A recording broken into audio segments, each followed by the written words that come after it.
and welcome to another episode of Wheels Does Meals.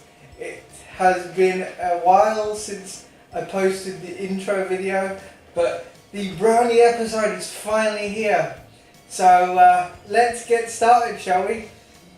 The first thing that you will need to do for this episode is preheat your oven at 180 degrees Celsius or 350 degrees Fahrenheit or gas mark 4, and line your baking tins with baking parchment so you can fill them with the brownie mixture. Those are the first things you need to do. The things you will need for this recipe are 180 grams of unsalted butter, 180 grams of the best dark chocolate you can find, 275 grams of caster sugar, 3 large eggs, 50 grams of white chocolate chips, 50 grams of milk chocolate chips, 40 grams of cocoa powder, and 85 grams of plain flour. And that's all you need for this recipe. So let's get started, shall we?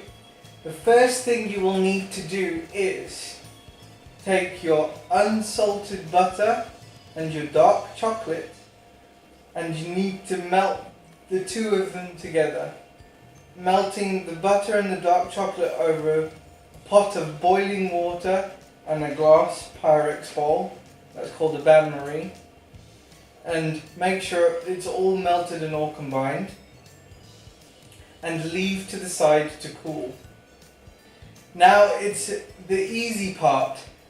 Get all the rest of your dry ingredients and your eggs, pile them in a mixer, which we're going to do right now, and mix them all together until well combined. So while we leave the melted dark chocolate and the butter to cool, it is now time to mix the dry ingredients with the eggs. So first things first, we need to add the flour and the cocoa powder into the mixer.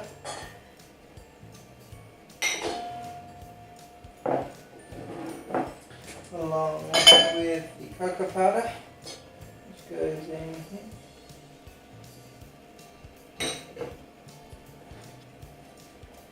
And the 275 grams worth of sugar also in here. Now it seems like a lot of sugar, but trust me, it's worth it. This recipe is not for the faint-hearted. With the amount of sugar and the amount of chocolates in it, it's good for a special occasion or every so often. It's not an everyday thing. Everybody should know that, but it's wonderful to have. And now we add the 3 large eggs into the mixture. Now we have to mix this all together until it's all well combined. If you're using a mixer or a hand mixer, luckily with this one I have a splash guard on mine, so there's not going to be a cloud of sugar or flour or cocoa powder flying everywhere. But if you don't have a splash guard, start off mixing really slowly, the slowest speed possible to stop the splashing.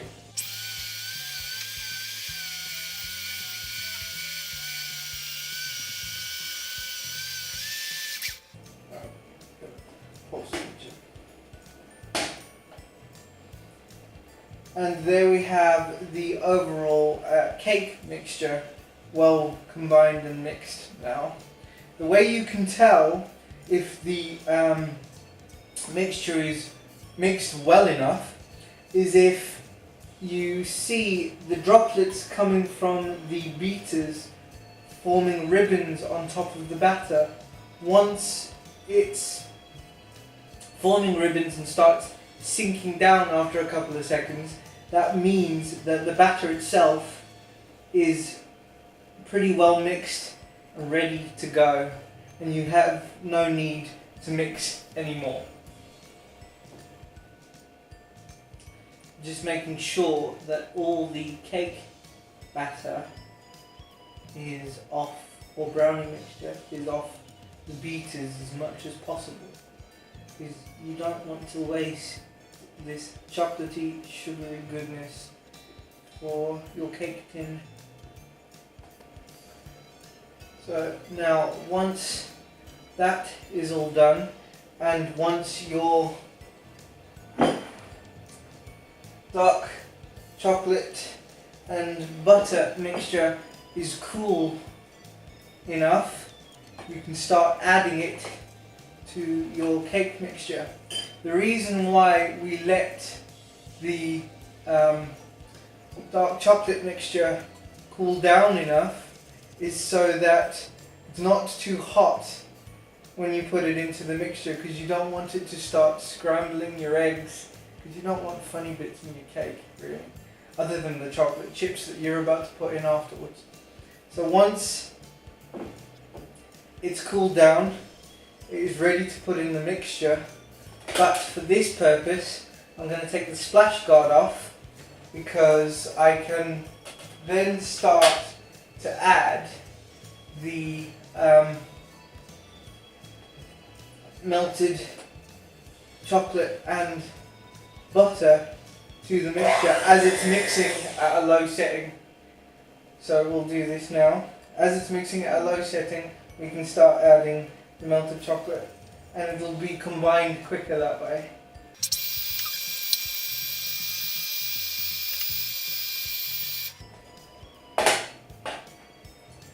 As you add the dark chocolate and butter into your mixture, you will also see that it's changed colour slightly. It's gone slightly darker than usual. I'll show you on the camera in a minute, once I get the cake batter off. And it's also surprisingly thicker than it was when you started off with. So if I remove the beaters, here we have, I don't know if you can see that in the bowl, but here we have the mixture now. It's changed colour, it's gone slightly darker, and it's ready to add your chocolate chips into. But there's no need for the electric mixer at this point, so what I will do, I'll just move it to the side, and we can just use the bowl itself now.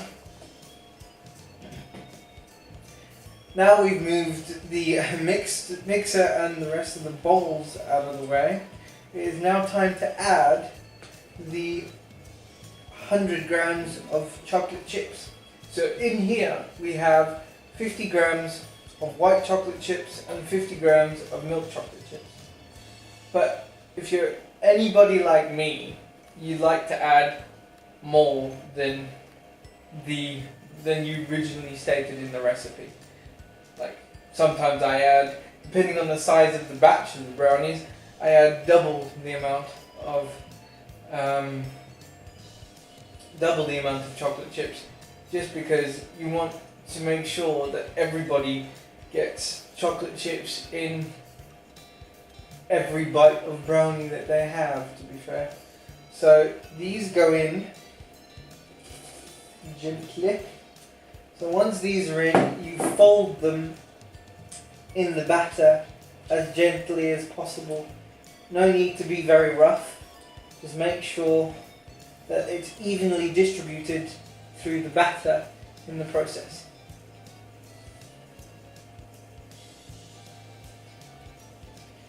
So once it's all evenly distributed, you will see dots of chocolate chips scattered in the batter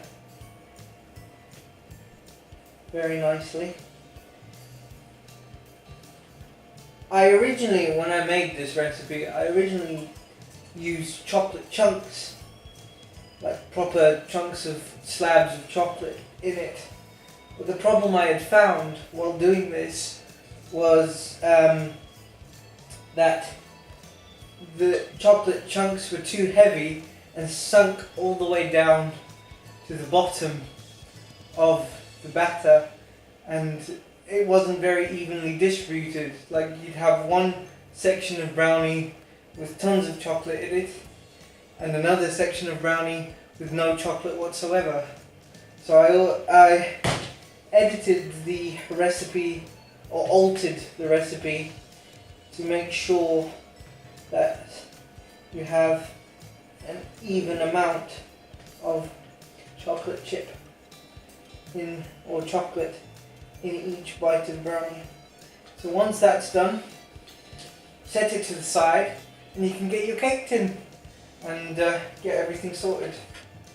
Right, so now you've got your oven tray, which has now been nicely lined with parchment paper, and you've got your batter. It's time to put it in the tray.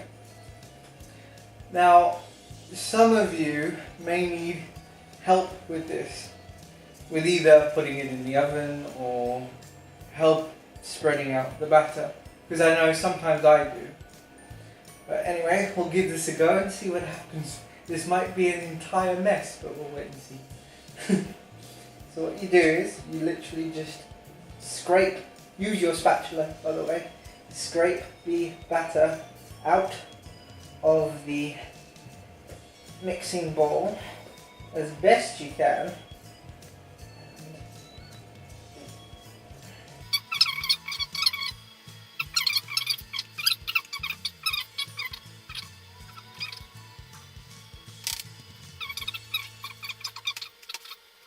Once you've got the batter out of the bowl, just spread it out as best you can to the edges of the tray. Again, it doesn't matter if it doesn't look presentable, because you're going to eat them anyway. And the proof is in the tasting, not in how it looks, in my opinion. Anyway, they're too nice to waste. Very inexpensive if you do them every once in a while. If you do them every day, it might cost a lot of money.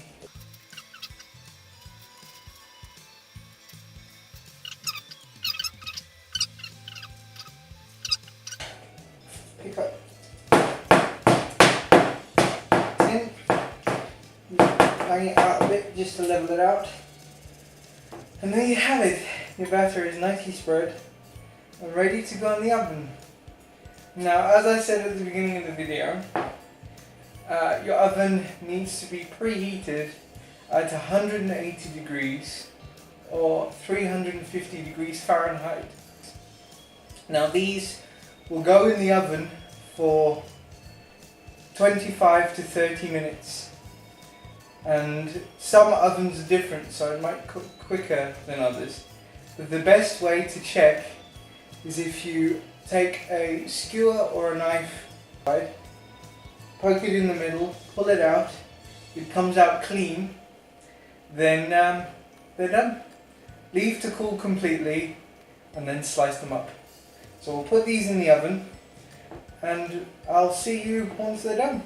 Now I've taken them out of the tin, you can either eat it as one giant slab of brownie if you wanted to, but I'd suggest not to be honest, because they're very, very rich.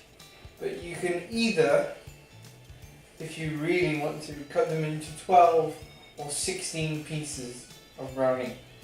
But in this instance, for me, I am going to cut this into 12 pieces of brownie because they're still a decent size, and you can give them to 12 people, or you have 12 saved for later, either way.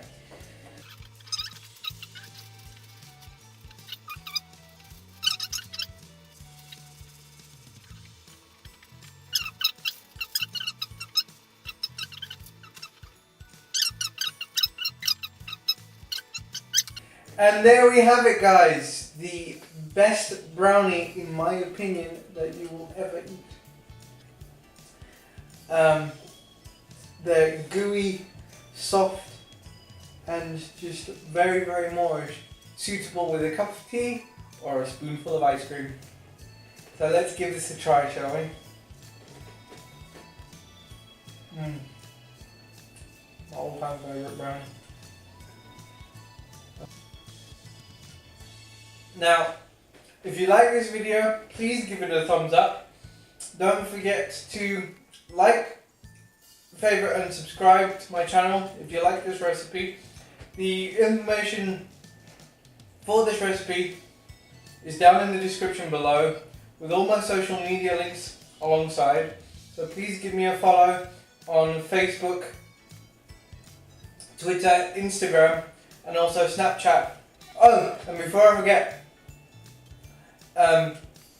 if you do make the brownies, please tweet me a photo or send a photo on Instagram with the hashtag cooking with wheels, so I can see what you guys have done and see how they turn out for you. See you guys next week. Bye.